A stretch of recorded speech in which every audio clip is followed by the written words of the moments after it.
Welcome back. We're looking at the shift of U.S. priorities from Iraq to Afghanistan with former U.S. Ambassador Zalmay Khalilzad. Dr. Khalilzad served as America's top diplomat in Afghanistan, Iraq, and then the United Nations under President George W. Bush. As we get back to our conversation, a call from Germany. Abdullah's on the line. Abdullah, what would you like to ask? Yes, thank you. Ambassador Khalilzad. Right. Thank you. Mr. Ambassador, you played an important role in the establishment of the current government in Afghanistan. Keep going, Abdullah.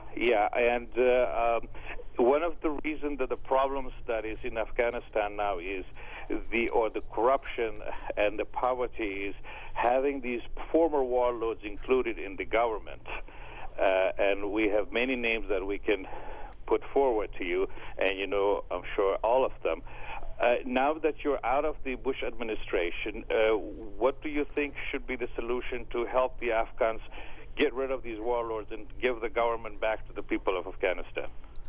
Well, the strategy at that time was, since the warlords or the local leaders that helped the coalition to overthrow the Taliban, the approach was how to integrate them into the state institutions and give them an opportunity to behave based on rule of law in this new Afghanistan, but to take away their arms from them. And there was a big program of demobilization, disarmament, and reintegration of their militia forces. And also, those who did not behave or did not behave in one area were moved to another area to separate them from their base. In other words, to change a balance of power over time in an evolutionary way away from warlords towards a government that was elected by the people and accountable. And during the period that I was there, that did happen. For example, Marshal Fahim, who had been the defense minister and vice president, was removed. Ismail Khan, who was the Amir of Western Afghanistan, of Herat, moved to become a minister in the cabinet. General Dostum was moved from the north to come to Kabul. It was a process of building state institutions and strengthening state institutions at the expense of tribal and warlord institutions. Isn't it? Culturally, it's very hard, and especially as they have a huge affinity for arms. It's a sense of security and strength having the armament. Well, but the Afghans at that time were tired of these men with arms around them, since the fact of multiple centers of armed organization had led to civil war in which thousands had lost their lives. And when Afghans saw these militia, they got scared, and that's why they welcomed initially the coalition with open arms. In fact, everywhere that I went at that time, they wanted more foreign forces and less militia forces because they regarded the militias as lawless. Let me do one thing. Get Shaukat on the line from Manchester with a question. Shaukat? Yeah, hello. Assalamu alaikum to you, both of you. Go ahead. Mr. Ambassador, I like to say the pinnacle success of America in Iraq was winning the hearts and mind. And if America is to carry that success to Afghanistan, wouldn't it be far more difficult knowing that, especially you know that, there is immense lack of trust between the tribal warlords, the Taliban, the central government, and the NATO forces? Thank you. Assalamu alaikum. Of course, for success, it's very important to win the support of the people, and that's what winning hearts and minds means. I believe that the Obama administration has an opportunity in Afghanistan, although it's a big challenge also, and recently the challenge has been emphasized. But I believe that the people of Afghanistan broadly, having suffered from war for more than 30 years, from deprivation, from economic hardship, they would like to have normal lives. And that is an opportunity. There is some disappointment that has set in because they believe that rule of law has not been extended, that the government, there is too much corruption. There is also unhappiness about some of the tactics of the coalition.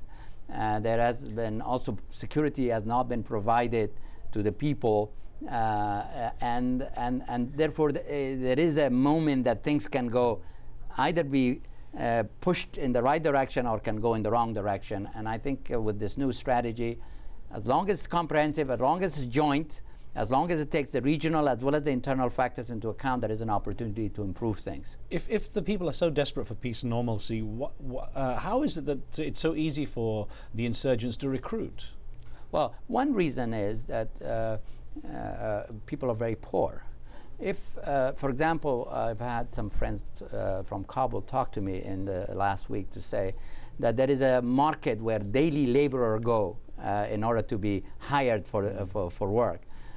And that by noon, some 60% of those who gather do not find a job. And they are willing to work for food for the rest of the day. If somebody could be willing to provide them food for the rest of the day, they will work for them for the rest of the day. Now, in an environment like that, when you're desperate, when you can't support your family, you're an easy target for those who have some money that can recruit you. And that's why I emphasize the comprehensive strategy that deals with all the aspects. A pure military strategy would be inappropriate in my view. You need to integrate the military with the political, with the economic, with the rule of law, with justice and fair treatment of the people. And I think the Afghan people would respond positively to that sort of an approach. Let's get a couple of calls in here back to back. Mohammed in London, thank you for your patience. Go ahead. Thank you very much for that. Thank you. Assalamu alaikum, Mohammed al-Khuzai from London. I would like to ask Ambassador Zada about the reconciliation between all the factions in Iraq, what the United States is going to do about it before it leaves. And the second thing, the detainees inside the Iraqi and American prisons and the refugees outside Iraq is about 4 million.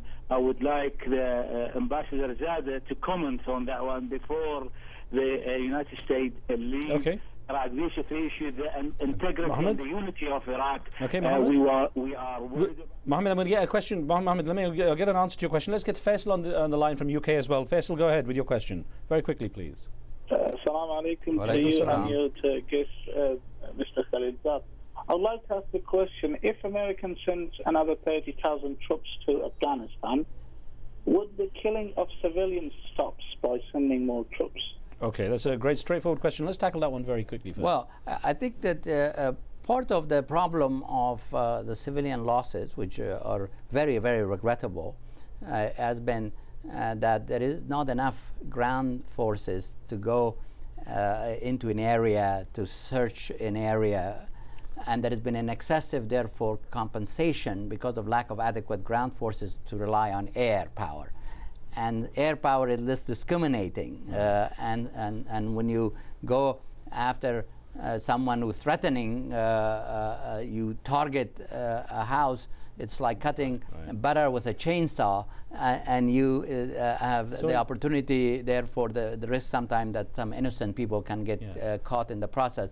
So I think there is a possibility with more forces, and this could be Afghan and coalition, you could be more precise, you could do better searches, and go after the target that you're looking for. Ambassador, sorry, just about 20 seconds to go in Mohammed's question, the reconciliation between factions in Iraq. Vital. I think Iraq will not work unless the Sunni and Shia Arabs and the Kurds come together on a roadmap for the country. There's progress that have been made. If America leaves? Well, I think that America will stay as long as it's needed. I think although President Obama has made some campaign commitment on withdrawal, I think it's very important to that withdrawal be informed by the conditions in Iraq. Well, Ambassador, I'm sorry to cut you off there, but thank you very much for your time. I appreciate that. Well, thank you. And thanks for being with us. Be sure to tune in to Al Jazeera on Tuesday for a special live coverage of Israeli elections. From me and the team, we'll see you next time.